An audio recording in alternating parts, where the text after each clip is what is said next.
قربان قربانا ججنا شاديا، قربان قربانا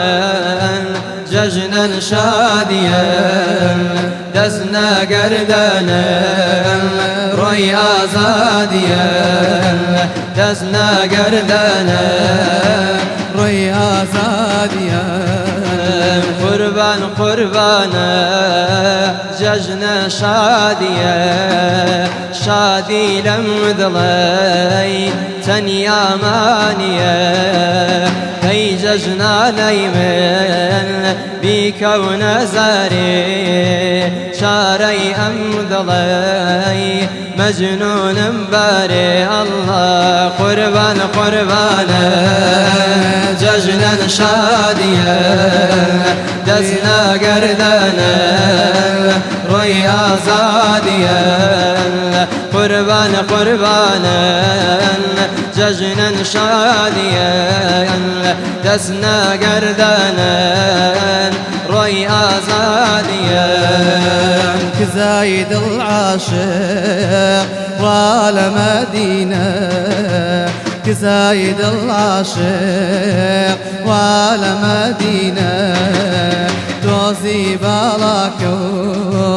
بودل تسكينة، توزي بالاكو قربان بودل تسكينة.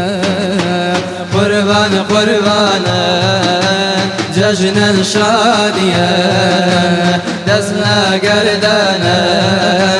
روي آزاديا، قربان قربانا ججنا شاديا، دزنا قردانا روي آزاديا. كان خوز قنبا وملا والمدينة، دسار مرقدي طه وياسينا، يا رسول الله يا شاي مدينة، واججنا قربان ظلما مشكينا،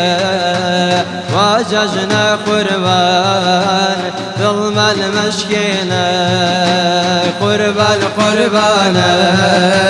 ججنا شاديا، دزنا قردانا روي آزاديا، دزنا قردانا روي آزاديا. من حدم شيشة توبي بيارم، من حدم شيشة توبي ويارم، من غلامكي خزمد قزارم، من غلامكي خزمد قزارم. يا نارز ومنديم جحد ميردان، فراوان خيلي تاسوتم كردان، تاسو درياك وكاري بيم كردان، عاجز مليان رازم ومردان. قربان قربانا ججنا شاديا، دزنا قردانا روي آزاديا، دزنا قردانا روي آزاديا. يا رسول الله برا ورد هاتف، يا رسول الله برا ورد هاتف، أقار قبولكي خاكي درقاتم، أقار قبولكي قربان خاكي درقاتم. قربان قربانا ججنا شاديا، دزنا قردانا روي آزاديا، قربان قربانا ججنا شاديا، دزنا قردانا روي آزاديا. دەستان خۆش بێت، دەشتان ساغ بێ. بەناوی خوای بەخشندە و میهرەبان سڵاوتان لێ بێت ئازان و خۆشەویستانمان جەژنتان پیرۆز بێت هەموو ڕۆژێک و هەموو کاتێکتان جەژن و خۆشی و شادی بێت ئینشاءالله لەخوای گەورە دەپاڕێنەوە کە ئەم جەژنی قوربانە بکاتە هەوێنی ئاشتی و لێبوردەیی دەرهێنانی ڕق و کین لە دڵ و دەروونماندا و بەخشندەی و گردن ئازادی لە یەکتر ئینشاءالله خۆشەویستانمان لە بەرنامەیەکی تایبەت لە خزمەت ئێوەی ئازیز و خۆشەویست دەبین لەگەڵ گروپە جوانەکەی فەنایی کە ئەمڕۆ جەژنانەی ئێمە دەبێت بۆ ئێوەی ئازوو خۆشەویست کە تایدا کۆمەڵی سرودی جوان پێشکەش بە ئێوەی ئازوو خۆشەویست دەکەین لەگەڵ ئەم میوانە ئازیزانەماندا دەخوازین کە هەموو کاتێک و هەموو ساتێکتان هەر جەژن و خۆشی و شادی بە ئینشاءالله جەژن پیرۆز بێت جەژن پیرۆز بێت کاک زانیار هەمیشە لە جەژن خۆشیار بێ ئینشاءالله سەلامەت بیاخوا بەناوی خوای گەورە میهرەبان سڵاتان لێبێت بیسەران و بینەرانی ئازیز و خۆشەویست جەژنتان پیرۆز بێت هەمیشە لە جەژن و خۆشیا بن خوای گەورە حەجی حاجیانی قبول کرد بێت ئینشاءالله ئەم جەژنە ئینشاءالله بێتە هەوێنی ئەوەی کە بتوانن گردن ئازادی لە یەکتری بکەن ئەوانەی کە دڵیان لە یەکتری ڕەنجاوە بیکەنە دەرفەتێک بۆ ئەوەی گردنی یەکتری ئازاد بکەن و دووبارە قسە و هەروەها تێکەڵاوی دروست بێتەوە ئەزانمان ئەمڕۆ لە بەرنامەیەکی تایبەتدا لەگەڵتانداین هیوادارم هەتاوەکو ئەم کاتێک کە لەگەڵماندا دەبێنەوە کاتێکی خۆش بەسەر بەرن و هەروەها ئاشنا بین بە گروپە جوانەکەی فەنایی خوا بەخێر بێن زۆر بەخێر بێن جەژنتان پیرۆز بێت لە جەژن و خۆشیار بن ئینشاءالله مبارك ئینشاءالله کاک دانیال جا بە جەژنانەکەیشمان بین بە گروپە جوانەکەی فەنایی کاک هەراوە بیان ناسینا کاک محەممەد دڵشاد کاک محەممەد دڵشاد بەڵێ وەروەها کاک محەممەد ڕەباتی کاک سەفین عوسمان کاک محەممەد ڕەزا هەر لە جەژن و خۆشیار بەخێر بن سەرچاومان ماشەڵڵا کاک دانیار ئەمڕۆ کە هەمیان ناو محەممەدن ماشەڵڵا یاخوا بەخێر بێن زۆر بەخێر بێن سەرچاومان سەر دوو چامان کاک محەممەد کاک محەممەد دەست پێ بکەین یاخوا بەخێر بێ جەژنە پیرۆز بێ جەژنی قوربان بینی جیاوازتر بێت لە جەژنی ڕەمەزان یان بەجۆ لە جۆرەکان چێژێکی و ڕۆحی تایبەتی خۆی هەبێ بسم الله الرحمن الرحيم الحمد لله رب العالمين والصلاة والسلام على رسوله الأمين محمد صلى الله عليه وسلم وعلى آله وصحبه أجمعين بشكل خوشم برنامجانتان ليكم خوا بەخێر بێن خير سفرستان كإن شاء الله سلاو رزم هي وجنابتان أبو بيناران خوشيست جەژن لە هەموو لایەک پیرۆز بێ پیرۆز بێ لە مسلمانانی جیهان بەتایبەتر مسلمانی کوردستان بینەرانمان بەتایبەتر لە ئێوەی خۆشەویستیش وڵایی کاک دانیارگیان جەژنی قوربان تایبەتمەندێکی خۆی هەیە ئەویش فەریزەی حەجەوەکو ئەزانن دوای ئەو چەند ڕۆژەکە حاجیان لە حەج فەرزی حەج بەجێهێنن جەژن ئەکرێ ئەمەش جیاوازترە لە جەژنی ڕەمەزان وە تایبەتمەندی زیاتری هەیە خوای گەورە فەزلی زیاتری وەدانا و زۆر یعنی خەڵک مبارەکترە و ئەوەی کە هەیە خەڵک خۆشی شادی خۆیان گێڕێ حتما دەست خۆش داخۆ کاک محەممەد ڕەباتی جەژنی تۆش پیرۆز بێت یاخوا بەخێر بێت جەژنی پیرۆزی خۆت گەیەنە لێرەوە فەرموو بسم الله الرحمن الرحيم الحمد لله رب العالمين وصلى الله على سيدنا محمد وعلى آله وأصحابه أجمعين أول جشن دائي وفيروز بي لا شاشة جوانكي بيام وبينلاري عزيزتان داوكارم لخواي قورك أم جشن بكاتم ماي خير وخوشي بو تواوي مسلماناني جيان كردستاني خومان بتايبتي لم سردمي الدنيا آجاوة خواي قورك لكما مبارز اللي هرشوني في الدنيا جشني قربان یەکێکە لەو جەژنە ئیسلامیانەی کە لە ناو ئێمە هەیە یەکێکە لەو جەژنانەی کە خوای گەورە بە غەیری حاجەکانمان کە ئێستا لەوێن بە بۆنەی ئەو فەزڵ و گەورەیەوانە ڕەحمەت ئەڕژێنێ بەسەر ئەو کەسانەی شاکە ئێستا لەوێنین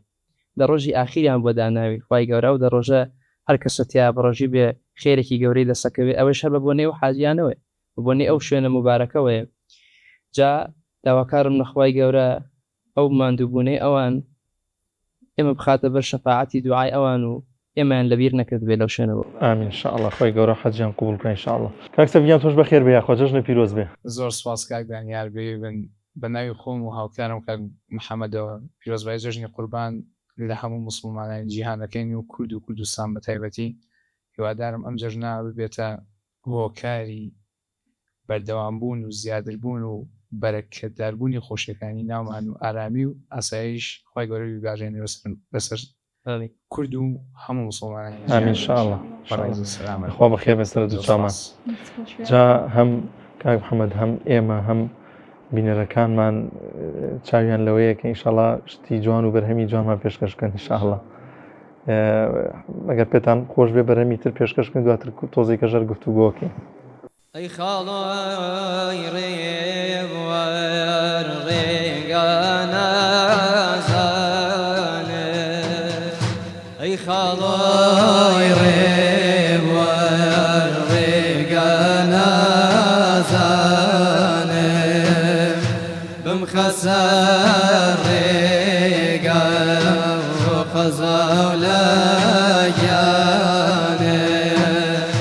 بمخەسەر ڕێگە و خەزەولەگیانێ یان دووری دووریەکەم دوورە و بێمەیلە دووری دووریەکەم دوورە و بێمەیلە بەو خوا قەسەم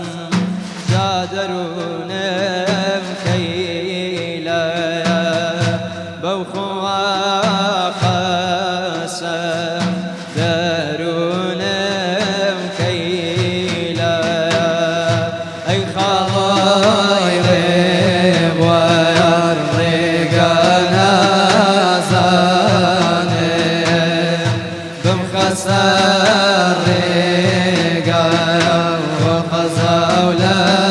خەزەولەگیانێ بمخەسەر ڕێگە و خەزەولەگیانێ یان ئارزووی ئازیز جاوەنەمێ سەرێداوە یان ئارزووی ئازیز وەنەم سەرداوە لەو دڵماگری جات و خوا بەرێداوە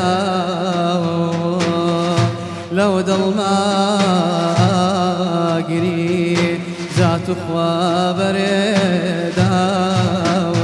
یان ئەی خاڵۆی ڕێوەر من ڕێگام لێوێڵە ئەی خاڵۆی ڕێوەر من ڕێگام لێوێڵە دەسم دامێنێ تۆ جێمان مەهێڵە یا رسول الله گیان گیان سلام عەلەیک ئەی خاڵۆی ڕێوەر ڕێگەنازانێ بمخەسەر ڕێگە تۆ خەزەولەگیانێ بمخەسەر ڕێگە تۆ خەزەولەگیانێ یان یا رسول الله یان سلام علیک یا رسول الله گیان سلام علیک خۆم کوڕە کوردستانیم جا عەرەبنیم لۆلۆ هەر بە منداڵی ئەو دڵم دابەسۆیە دڵی زالیلەیە ئامانجی تۆیە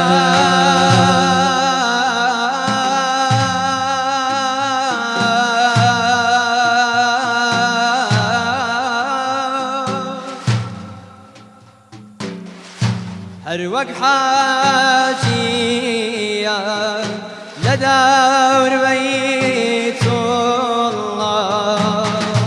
لە لدوره داري يا رسول الله يا رسول الله يا شايخي جازي ولم تميتم خوبيني يازي عالم تميتم خوبيني يازي اي خلاي ريب ويرضيقنا زاني بمخسر ريقايا وقزاولا جاني بمخسر ريقايا وقزاولا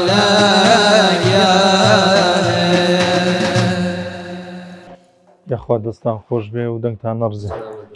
دەنگتان نەڕزێ. خۆش بێ. کاک محەممەد ماشەڵڵا دەنگێکی تایبەتانی خۆی گەورەتان پارێزی و دەنگتان نەر خۆش بێ ئەوە وشە گەلێکی کوردی و شعری کلاسیکی زۆر جوان لە پرسیار دواتر ئێمە لای تۆش کاک محەممەد ڕاوسەرنجی جەنابی شێ وەرەگرم ئەم ڕەسەنایەتی و ئەم پاراستنی وشە جوانانە کە خاتە ناو ڕۆحێتێکی زۆر تایبەتەوە تا چەند گرنگە سرود بێژانی ئێستا گرنگی پێ بدەن. بەڵێ سەرەتا ئەگەر تۆ دەستەکەی بەکاری مەداحیان ئەوەی کە قەسیدە ئەڵیت و بەڵێ لێرا دەخوێنیتەوە پێویستە تیاتە ڕوحانەتێک هەبێ کە پاڵە بنێ بۆی کە ئەم کارە بکەی خۆشەویستە لە دڵتا هەبێ ئەوینە لە دڵتا هەبێت کە تۆ ئەم ئیشە بکەی ئەزانی کەوا بوو ئەگا بە دڵیش ئاخر ڕەحمەت لێبێ ئەگەر ئەو نەبوو ناتوانیت تۆ ئیشەی خۆ بەجوانی جوانە چونکە ئەمە هەمووی محبەت و ئەوەیە کە تۆ خۆشەویستی خۆتەوە پێغەمبەر ساسمی دەری ئەبڕی بۆ پیاوچاکان دەری ئەبڕی بە نەجاتێک خۆی پەروەردگاری خۆتە ئەەکەی جاگەر تۆ ئەم خۆشەویستی ئەوینەوە نەبێ ناتوانانی وەکو خۆی بیگەێنی و خەڵکیش یعنی ڕاستی ئەوەی کە وەری ئەگرێ لێت هەر خۆشەویستیە یعنی ناتوانانی ینی گوێ لێ بگرێ زیاتر ئەم شارانی کە وەکو باس کرد لەناو خۆمانە کلاسیکەکان و هەر ئەو شارانی کە شاعرانی کوردی خۆمان دەیان ناوکو مەولەوی و مەولەوی تاوەگۆزی و نالی و مەحوی و بێخود و ئەمان ڕەحمەتیان دەبێت کە دایانناوە ئەمانیش بە ئیحساسێکی ترەوە هێنانەتە ناو خەڵکیەوە بۆ جیل بە جیل بۆ دەی خۆیان جایتر ئێمە وەکو مەداح ئێمە وەکو سرود بێژ و ئەوەی کە لە خزمەت ئەم کارە پیرۆزایی پێویستە یعنی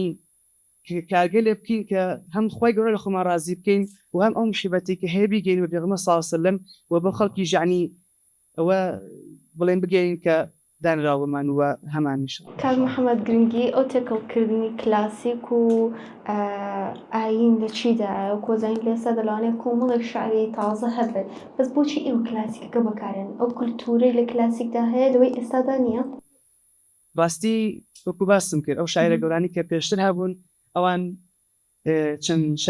شعرە گەلێکی جوانیان دروست کردووە وەدایان ناوە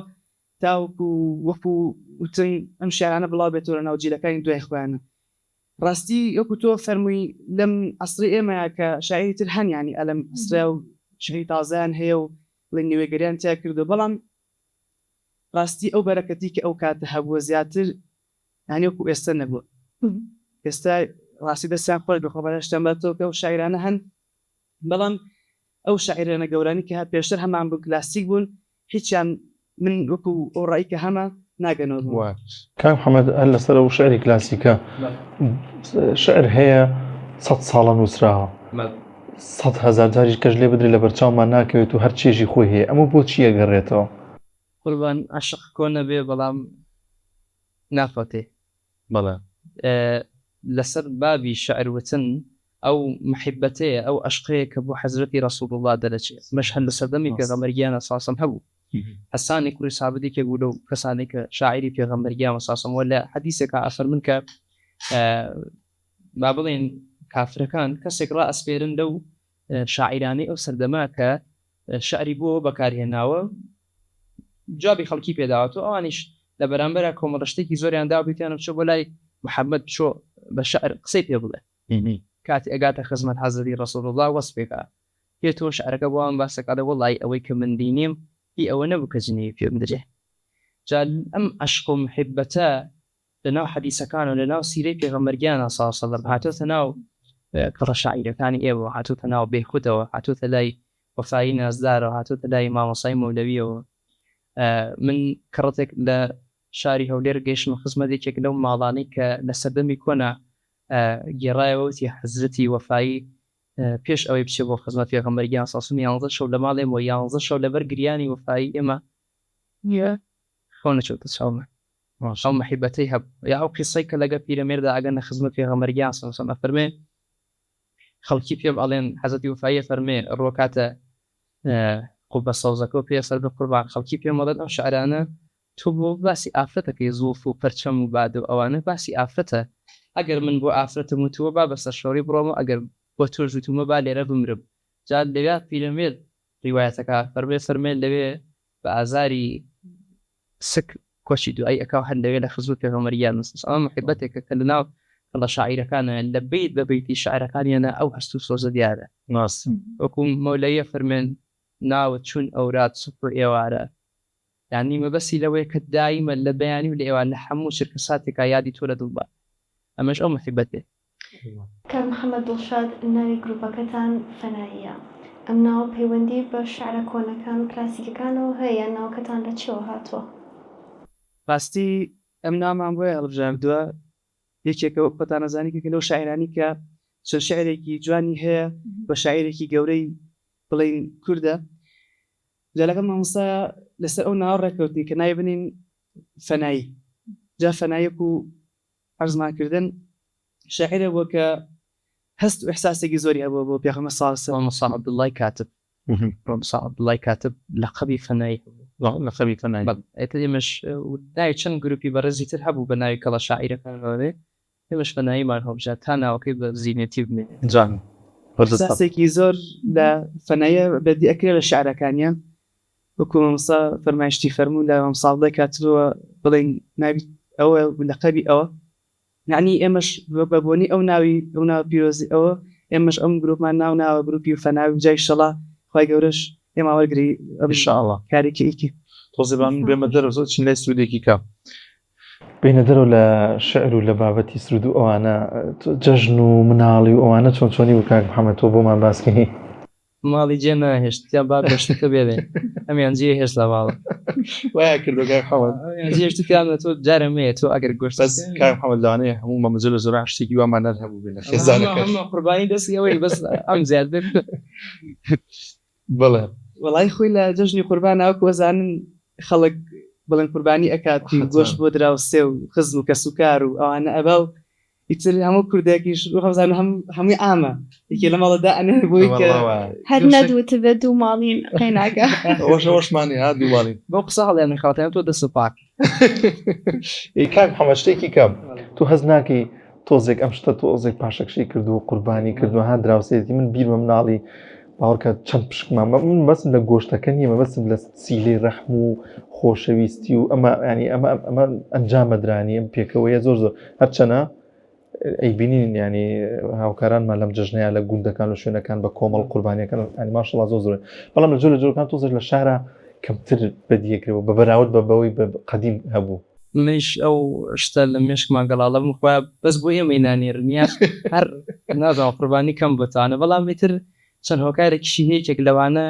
ئەسڵ ئەبێمە هەموو شتێک خەتاکە بگرینە خۆمان سیلەی ڕەحمەکەیەکە ڕاستناو مەناکەمی کردو دوش خەیرانی دارایی زۆر کاریگەری لەسەر ماکەبووە و بەڕای من لەو چەند ڕۆژەیە شەر تەنها هەر ئەو قوربانیەکە ئەکرێ هەر ئەو گۆشتنیەکە تەوز ئەکرێ لەوانەیە کۆمەڵە ماڵی لە بێنازان بەسەرەکەی تەوانە دڵیان پێی خۆش بێ دیمەنێکی جوانە لە بیری ناچێ و ماڵی کۆمەڵە ئینسانێکە لێیان خەوماوە نەبوون ئەمانە دیمەنێکی جوانە و بۆی دەرئەکەوێت کە مسلمانان کۆمەڵە مسلمانەگەن ئەم کەسیان لەبیر نەکردووە ئێوە لەناو خزمانی شاکە بڵاو ئەکرێتەوانێ ئەڵێ و ماڵی فڵان کەسی خزمان قوربانیەکی هێنا شتێکی هێنا بۆی دەرەکەوێت کە ئەم خزمە ئەوی لەبیر بووە ئەنی ئەمەش خوای گەورە تەنها بۆ ئەوە دایناوە کە سیلەی ڕەحمەکە لە ناومانە هەبێ یەکمان با بچینە دایکە بەرهەمێکی دیکەن ئەگەر ئامادە بێ کاک زانیار بەگوڵان و بەگوڵان ئازیز گیان ئازیز بەگوڵان چینچینە بەگوڵان و بەگوڵان ئازیز بەگوڵان چینچینە کامەڵ یەکێکە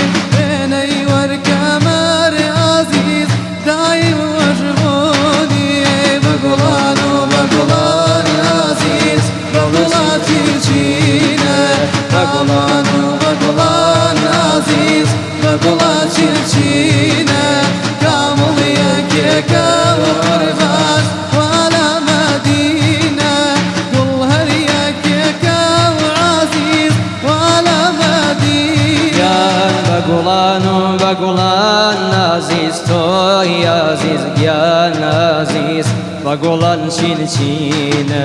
كامل قولك عزيز جيان عزيز توي عزيز طه وياسين بقولان وبقولان عزيز تقولك أمين توي شاري دردي عزيز فرفر لخامي بقولان وبقولان عزيز لكم هرتوني بقولان وبقولان عزيز كل شي باشينا كامل يكيك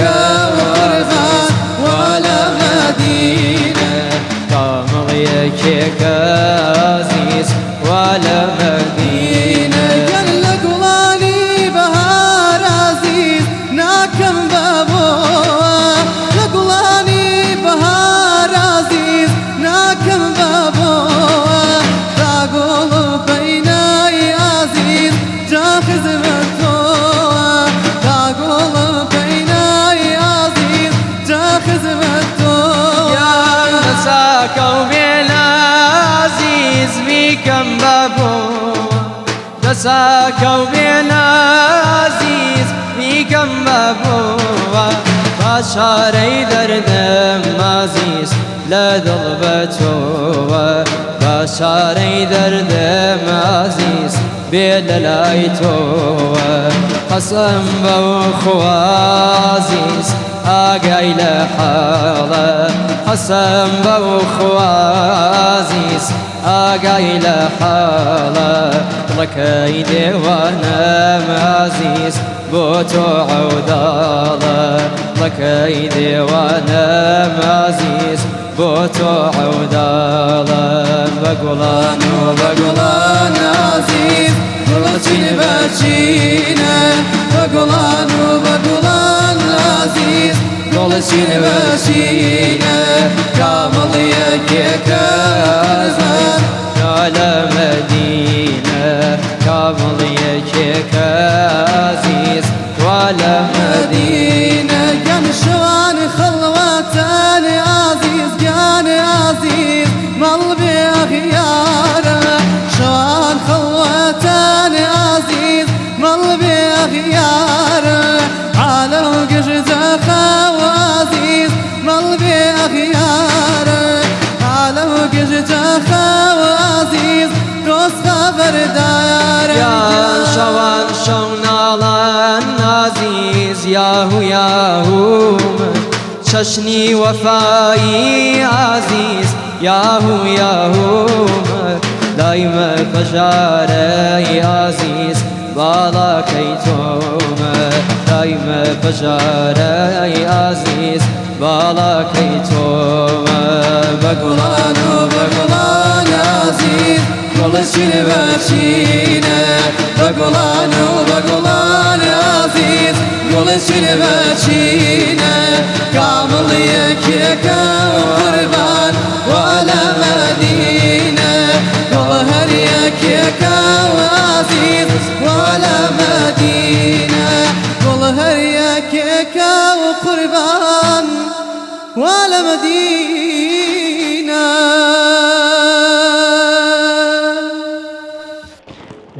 دەستان خۆش بێخوا زەرتان نەڕزێت کاک محەممەد ڕەباتی پرسیارێکم هەیە سەبارەت بە سرودی هاوچەرە بەچی جیاوازە لەو سرودانەی کە لە کۆنداوەتراوە گۆڕانکاریەکە زۆرە ئضافەتەن لەسەر ئەو پرسیارەی پێشتریشە کە باسی شاعیری با بڵێن تازەگەریشمان کرد هەر لەوە دەست پێ بکەین ئەتوانم بڵێم چەند شاعیری بەتوانەمان هەیە لە گەنجەکان الحەمدولیلا کە سەریان هەڵداوە بەڵام زیاتر ئیش لەسەر ئەم شارە کۆنانە ئەکرێ و لە بواری با بڵێن نوێگەری لە سرودا و لە ئاوازدانانە ئەوەش کەوتۆتە سەر توانە و با بڵێم زیرەکی کەسەکە کە لە شعرەکانە هەڵێ بژێرێ لە ئاوازەکان کە دایانێ لەو ستافی کە لەگەڵ یایەتی یعنی ئەوە زۆ زۆر تەئسیرەکە بۆ کەسێکە ئەگەر ئێستا ئێمە هەر چەند ئاوازێکی کۆن هەڵبژێرین لە هەموو مەجلیسەکانە زۆر خۆش ناوەستێ بۆ گوێگر ئەبێ گوێگر کۆمەڵ شتێکی تازەی بۆ بهێنیتە پێشوانێ کێ ئەڵێ لەوانێ بەم ئاوازە تەسیراتێکی تری هەبێ شێوازێکی تر بەکاربیێنی ئەو زۆر ئەو بابەتە بابەتێکی گرینگە کە توانم بڵم بەداخەوە لێرە لە ناو سرود وێژەکانی ئێمە کەمێک گرنگی بۆ لایەنە نادرێت تەنها ئەوەیە کە شتێک ئەبیستێت و ئیتر دووبارەیە کاتەوانێ ئەی بۆچی ئێمە دەست نەبینە کۆمەڵە شعرێکی تر بۆ دەست نەبینە شعری ئەم گەنجە تازادەمان چەنە جوانە ئەو گەنجە پڕ بە دڵی ئەحساسێکی بۆ پێغەمبەر صلی الله علیه و سلم نووسیوە تۆ بۆی بکەیتە بەرهەمێکی جوان دا من زۆر جار کاکە سەفینی هاوڕێم یەکێکە لەو کەسانی کە دەستنووسی شعری جوانە بۆ حەزەتی ڕەسوڵ زۆر جار جاری وایە دائنشین ئەو شاعرەکە ئەداتە من ئەو لەو پڕی محبەتە نووسیوێتی منیش بەم ڕوڕەشی خۆمەوانێ شتێک ئاوازێکی بۆدا ئەنێ شتێکی چەنە جوان دەرەچێت هەر ئەگەر ئەم گەنجانەی خۆمان دەستیان بگرین هەم بەرەو پێشچوونێکە بوونەتەوە کەشمان کێ ناڵێ ئەو شتێک کە تۆ تۆماریەکەی دەنگدانەوەیکی جیهانی نابێ بۆچی شتی جیهان ئەگاتە ئێمە بۆ شتی ئێمە ناک والله ڕاستە کاک محەممەد لە سوۆشیال میدیاتان هەندێک جارێ بینم لە زانکۆ و کۆڕ و مەجلیسەکانی زانکۆ کە ئەمە جیاوازترە لانەیە کەم بوونی هەبوو بێ پێشووتر سرودی ئاینی ئەڵێ ئیسیجابەی ئەو خەڵکە چۆنە و قوتابیانە چۆنیە بۆ گوێگرتن بۆ ئەم سرودە ئاینیانە بەڵکایدانێوەڵا ڕاستی بە بۆنەیەکی خۆم قوتابی زانکۆم لە شریعە خوێنم مەرحەلە دوم تر لە زانکۆ تەکلیفم لێ ئەەکەم ڕاستیانی بۆ سر و دوو قەسیدە ئەوی کە بۆیان بڵێم و بەفیل لە فیستیڤال و ئاهەنگ و مناسەبەتەکانیانە لە خزمەتیانە و قچەند قەسیدێکیان بۆ بڵێم وەڵا ڕاستی وەخۆ خۆتان نەزان گەنج حەزی لە ئەم سر و دوو قەسیدە ئەوانە هەیە گوێگرتن لەیان و حەزیان لێیەوە بۆ حەز وڵا زۆر حەزیان لێهێت و اینجا لە زانکۆی خۆشمان ئەم ساڵ 5 هەر زانستی ئێستامیەکان فستیڤالێکمان تایبەتە بە زانستی ئێستامیەکان 5 مامەدانە هەموو ساڵێک ساڵیادی دامەزانی زانستی ئێستامیەکانی پێڵین فستیڤالە ئەکەین بەڵێ فستیڤالەکەین لەو ڕۆژەیە تر چەند ڕۆزان کەناڵی پێمیش هاتوو خۆبەلە شتێن باتۆ لەو فستیڤالە ئیتر هەر کەسە بە بەهرەکەی خۆی بەربەشدارە بێ لەو فستیڤالە کوتم یەکێ بەچرینی شتە یەکێ بە خواردن نابێکی بە شیری نییە ئیتۆڵام منیش لە خزمەتیان نبووم بە قەسیدە و مناجات ئەوە بەڕێمان کرد ئەم 5 کاک محەممەد ڕباتی لەگەڵ جەشنە چی یادگارێکی خۆشی دێ بە تایبەت لەگەڵ گروپەکەی خۆتانە وڵایی ئەوەی هەولێر باسی ئەویش قەدەرن نزیکی جەژن بوو بەڵام لە خزمەت ئەم برانانم کۆمەڵەبراکی ترماچوینە شاری هەولێر لە ماڵێکی ئازیس لێرەوە حرمەتم بۆیان هەیە کە ئەمە ئەگەڕمانێ ماشەڵڵا ئایلێکی چەنە ڕۆشنبیر و کوروتەی خۆمە مستەقف بوون ئیتر منیش بەناوی بنەماڵەوە بەخێر هاتنم کردن و وتم هەرچی یەکتان حاو بەدەمەوەتم هەرچی یەکتان حەز لێ وەزم بەسم لە سرود بووم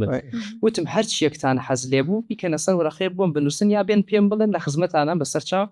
ڕایتر مەجلیس دەستی پێ کردم مەولای سەڵی و قورئان خوێندراوە مەولای سەڵی و تۆزێک ڕۆی مناڵێکی تۆزە خەپەیان هەبوو هاوشپانە گەشتکەوە وتی مامۆستا تایر تۆفیق پێ دەزانی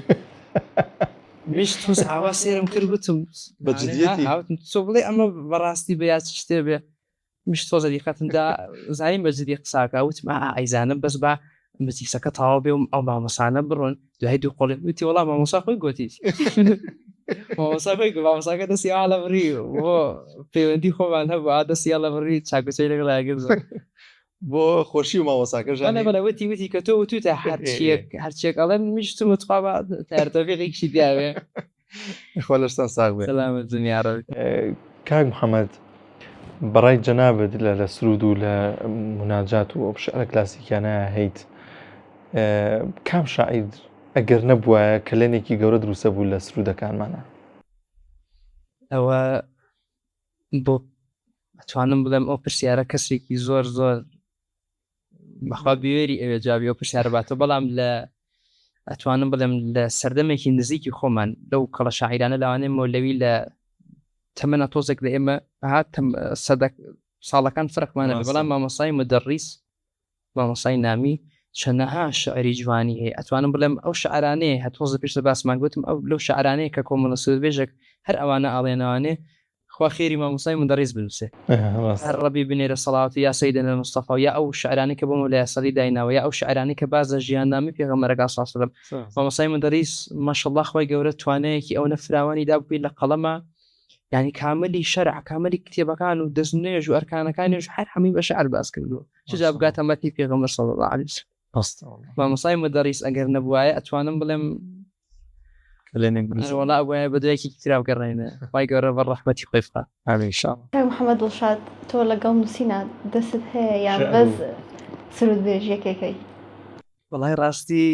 زۆر نەوەڵا هەر ئەوەیە کە وەرماگرتووە و یان ئەوەی کە لە شاعیرەکان هەیەە ئێمەش ئێڵێنەوە مەتفوو بە قەسیدە يشون بين اسمه شاعران بين اسمه نەوە دەستی شعرەوە نییە يعني كان محمد رباطي شعر كان هلا بجريته إيش يلو أنا مامۆستا محەممەد خوا بەداشتی واتە لە شعر نووسین ئەوەیە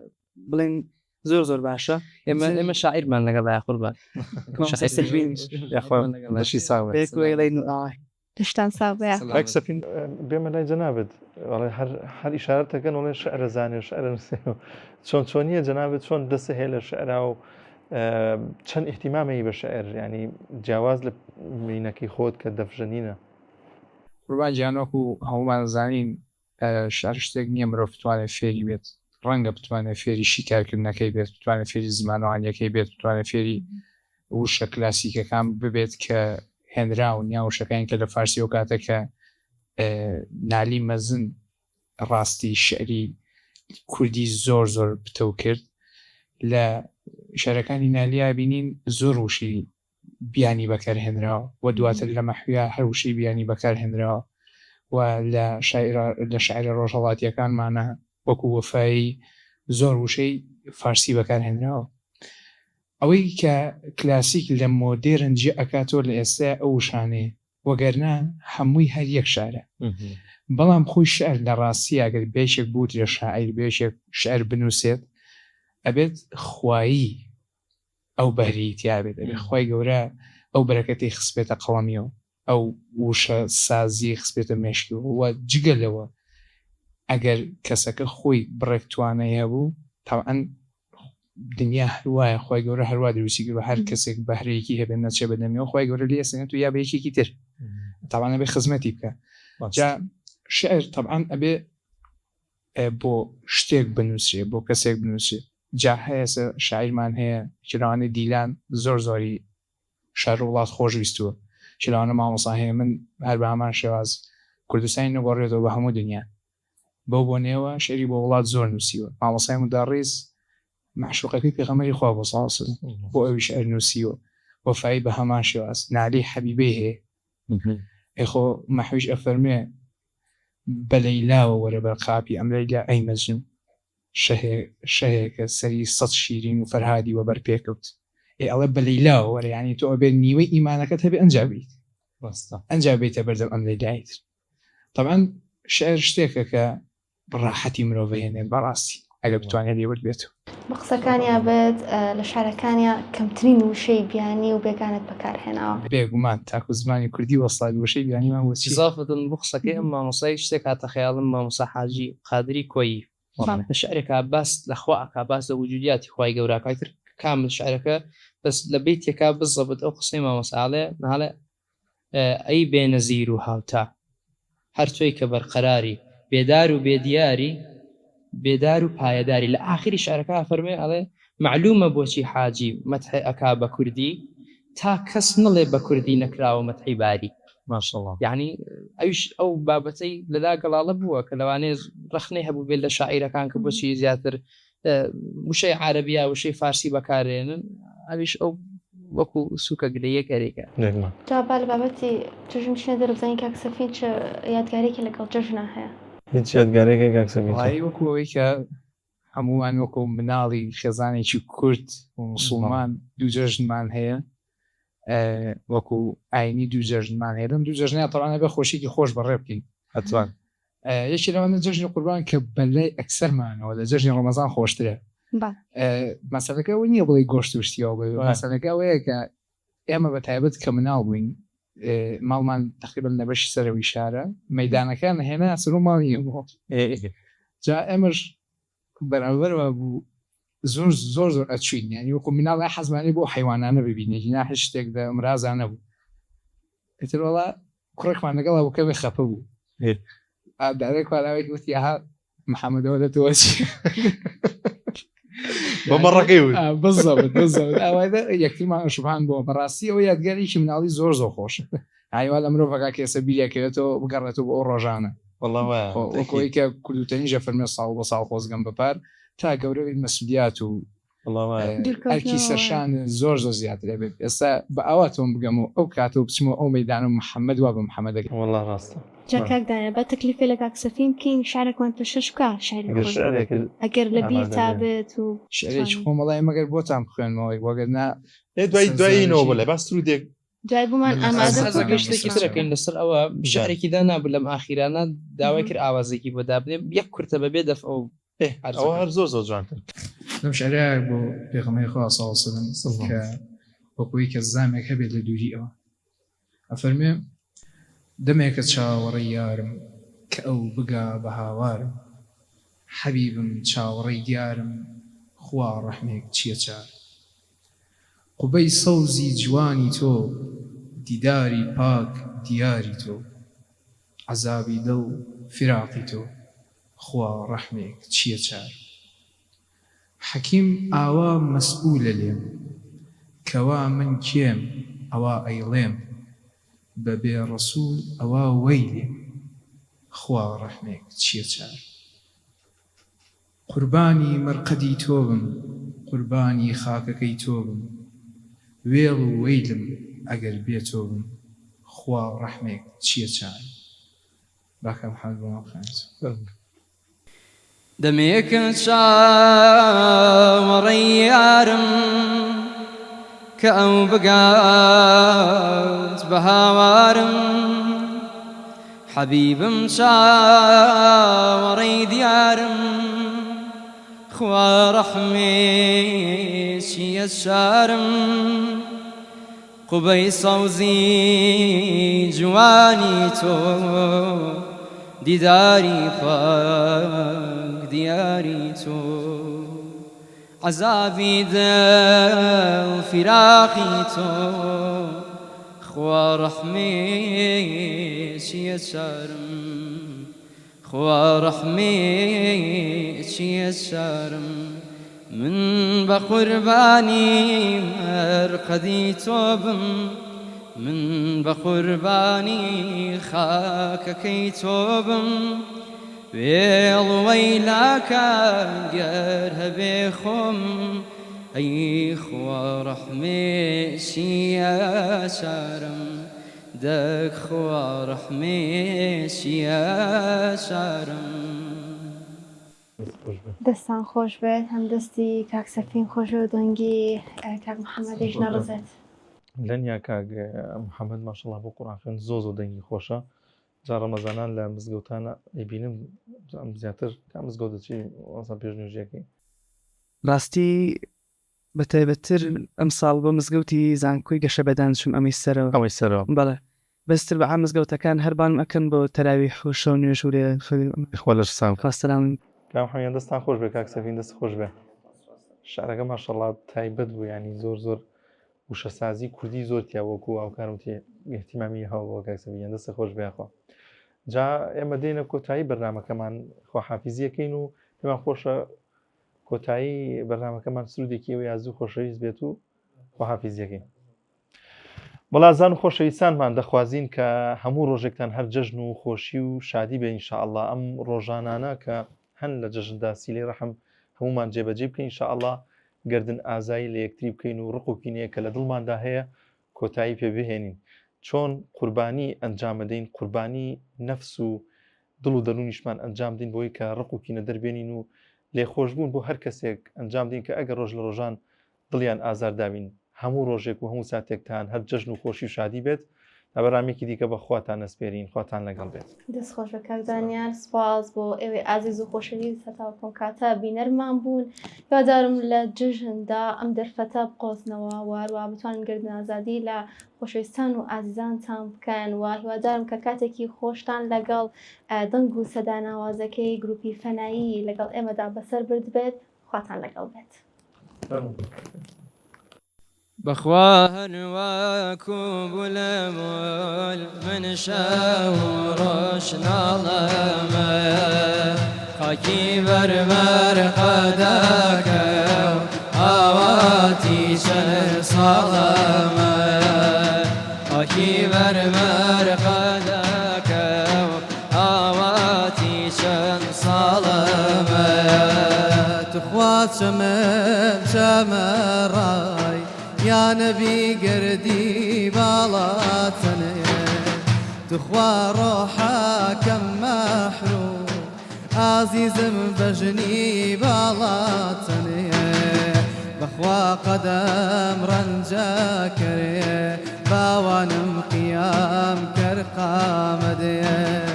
تخوا بابن یارە چەمێ یا نەبی پەیشی فایزامێ بخوا بابن یارە چەمێ ئازیزم پەیشی فایزامێ بخوا هەروەکو بولبول من شەو ڕۆژ ناڵەمە خاکی بەربەر قەدەکە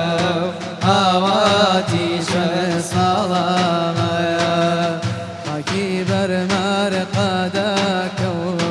ئاواتی چەند ساڵەمە یان دەتخوا ئەمانەی ئازیز گیانەکەم بینایی شەوە والله گلەم جەهەتۆ ئازیزم خەیلێ فراوە ئەرێ یانێ چێشمەیلێ یا نەبی فرامۆش کردن والله فرە و فراوان ئازیزم تاسە تۆم کردن بەخوار وەکو بولبول من شەو ڕۆژ ناڵەمە خاکی بەربەر قەدەکە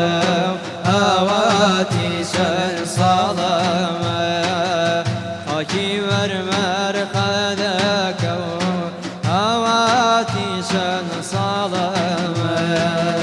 تخوا تیربنیەکەمان ئاغا گیانجە مەدینەوە تخوا تیربنیەکەمان ئاغا گیانجە مەدینەوە تخوا بنیەش وەزامی یا نەبی بیمارانەوە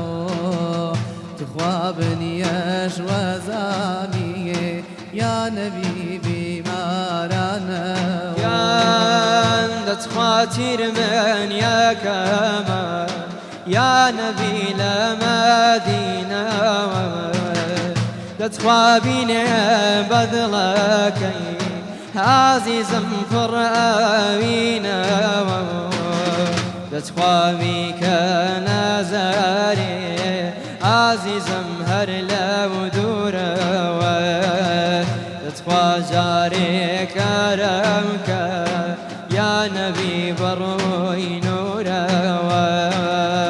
بەخوار وەکو بولبول من شەو ڕۆژ ناڵەمە خاکی بەربەر قەدەکە ئاواتی چەند ساڵەمە خاکی بەربەر قەدەکە ئاواتی چەند ساڵەمە تخوا خۆ من چیشم وات یا نەبی گڵیایی جارە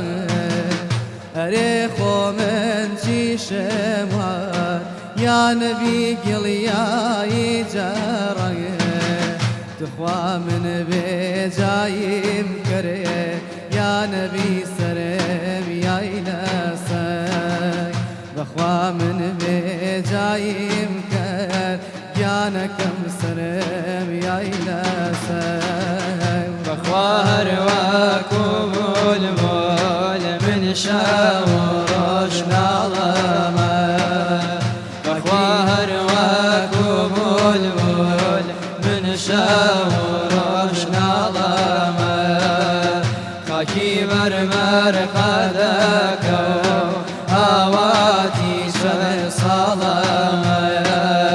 خاکی بەرمەر قەدەکە و ئاواتی